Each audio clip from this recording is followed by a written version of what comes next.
Se cumplen 6 meses del inicio de la invasión rusa a Ucrania, mientras Kiev y Estados Unidos advierten que el ejército de Vladimir Putin planea recrudecer su ofensiva, a pesar de 190 días de sanciones económicas para hacerlo retroceder. Para seguir apoyando al pueblo ucraniano, Washington dará $3.000 millones más en ayudas. Estados Unidos admitió que puede hacer una mejor labor en su lucha contra las drogas. El gobierno de Joe Biden espera renovar su cooperación con Colombia después de que el presidente Gustavo Petro calificara de obsoletas las políticas actuales. Analizamos. Y los demócratas de Florida eligieron a Charlie Crist para enfrentar al actual gobernador Ron DeSantis en las elecciones de noviembre. Este estado tradicionalmente republicano podría irse al lado demócrata en rechazo a las decisiones como la prohibición del aborto y la ley conocida como No Digas Gay. Tenemos información desde Miami. Un cordial saludo, mi nombre es Ángela Gómez y aquí están las noticias de France 24.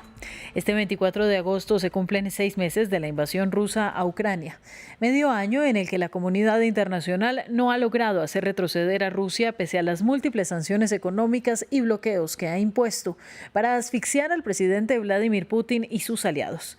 El recuento en el informe de María Clara Calle. Intentar asfixiar económicamente a Rusia. Esa ha sido la principal respuesta de Occidente por la guerra. El primer golpe llegó a las pocas horas de que comenzó la invasión a Ucrania, cuando el Consejo Europeo congeló los activos y prohibió las visas del primer grupo de personas cercanas al Kremlin. Y Estados Unidos prohibió la venta de insumos tecnológicos a Rusia. Las siguientes sanciones fueron directamente contra el presidente Vladimir Putin y su canciller Sergei Lavrov.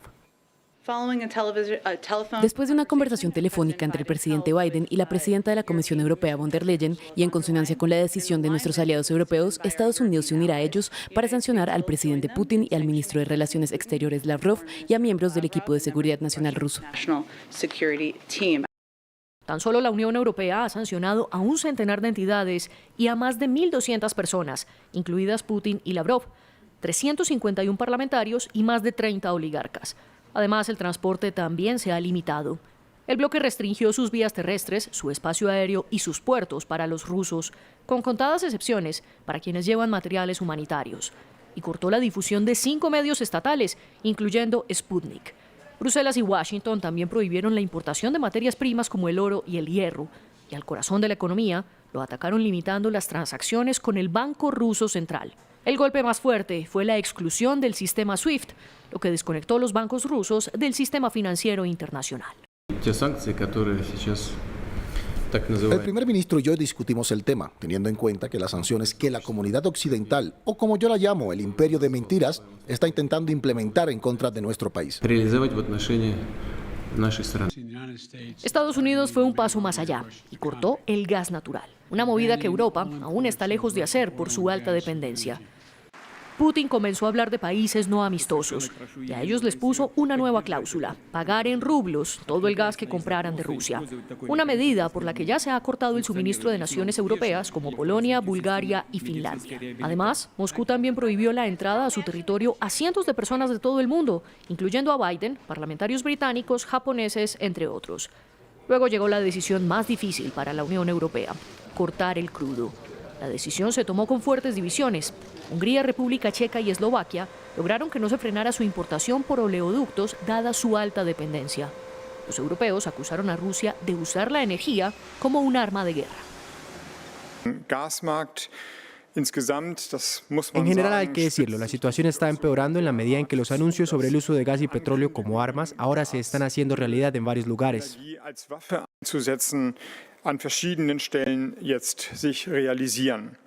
En medio de la guerra, 300 compañías ya salieron de Rusia y cerca de 700 redujeron considerablemente sus operaciones.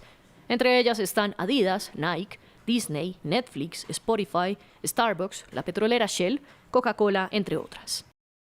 Los resultados de las múltiples presiones económicas son un PIB ruso que podría caer un 11,2% este año, según la proyección del Banco Mundial, y una inflación en la mayoría de los países occidentales que ha subido los precios a niveles históricos. El director de la Oficina de Política Nacional de Control de Drogas de la Casa Blanca, Rahul Gupta, habló desde Bogotá, la capital colombiana, y reconoció que el gobierno estadounidense podría hacerlo mejor en la lucha contra los estupefacientes. Además, aceptó que las políticas en la materia han marginalizado poblaciones y aseguró que espera poder cooperar con Colombia en una nueva era bajo el gobierno del izquierdista Gustavo Petro. Vamos al análisis con Jorge Restrepo, profesor de la Universidad Javeriana de Colombia y director del Centro de Recursos para el Análisis de Conflictos.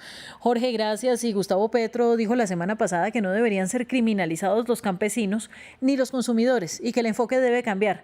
¿Por qué Estados Unidos está cediendo ante las apreciaciones del mandatario?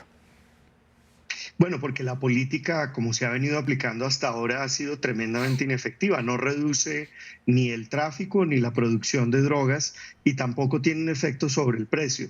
De manera que eso tiene que cambiar. ¿Estamos más cerca de la legalización? Yo diría que sí, pero no de una legalización total, sino de una legalización parcial para algunas drogas, aquellas que tal vez sean menos dañinas y aquellas que tengan menos componentes de actividad, como el cannabis. Pero sin lugar a dudas, estamos más cerca de eso en términos globales. Y finalmente Gupta dijo que esta nueva era busca poner el problema de las drogas como un asunto de salud sociosanitario, pero sin soltar el enfoque militarista del que Colombia ha sido laboratorio. ¿Puede realmente cambiar el enfoque? Yo creo que puede cambiar, sobre todo para que se concentre la acción militar, policiva, judicial, en poblaciones diferentes, por ejemplo, la de los campesinos, cultivadores de cultivos de uso ilícito, como la hoja de coca o como incluso la marihuana, que se utilizan para la fabricación de estas drogas. Pero no creo que pueda llegar a cambiar hasta en tanto no se convierta esto en una iniciativa que tenga futuro en materia de una negociación de un régimen nuevo internacional de control de drogas, de fiscalización de drogas. Y eso lo veo muy lejos y no creo que el gobierno de Colombia tenga aún clara la ruta para llegar hasta allá. Un agradecimiento para usted. A usted. Y en otras noticias, Charlie Crist, un congresista demócrata de 66 años que en el pasado fue republicano y que bajo los conservadores gobernó el estado de Florida hace más de una década, será el oponente del actual gobernador Ron DeSantis en las elecciones de noviembre.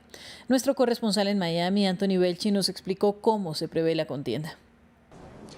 Pues sí, la verdad es que ahora se espera una contienda aún más reñida entre Charlie Crist y el actual gobernador de Florida, Ron DeSantis. Lo que se espera ahora es que Charlie Crist pueda también movilizar tanto el voto demócrata como también el voto de los republicanos más moderados y que no se puedan sentir a gusto con la línea dura de la política de Ron DeSantis, que en los últimos tiempos ha estado promoviendo políticas pues como la ley antiaborto, también la ley antiinmigrante o incluso esas polémicas medidas para prohibir hablar sobre identidad sexual en las escuelas. Pero también estas elecciones aquí en Florida deben servir también para analizar de qué pasará de aquí a 2 años, si Florida acaba siendo un estado péndulo o si finalmente acaba reafirmándose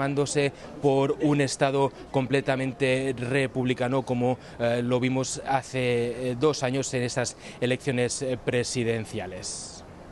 Los servidores públicos venezolanos protestaron para exigir un salario digno y la derogación de las regulaciones gubernamentales, que según dicen han reducido sus ingresos en un 40%. A la manifestación también se sumaron jubilados y estudiantes, que se movilizaron desde el Ministerio de Educación hasta el centro de Caracas. Los jóvenes también reclamaron mejores becas. La inflación anual este año hasta julio alcanzó el 137% según datos extraoficiales, ya que el Banco de Venezuela no ha divulgado cifras oficiales de inflación. Y la vicepresidenta argentina Cristina Fernández de Kirchner se defendió de las acusaciones de corrupción en su contra, por las que la Fiscalía pide para ella 12 años de prisión. La exmandataria aseguró que los argumentos relacionados con obras públicas eran falsos. Fuera de la casa de la líder se agolparon cientos de personas que hicieron una calle de honor que la siguió hasta el Congreso, donde se encuentra su oficina, y allí grabó el video de rechazo. Hasta aquí el informativo, siga con nosotros.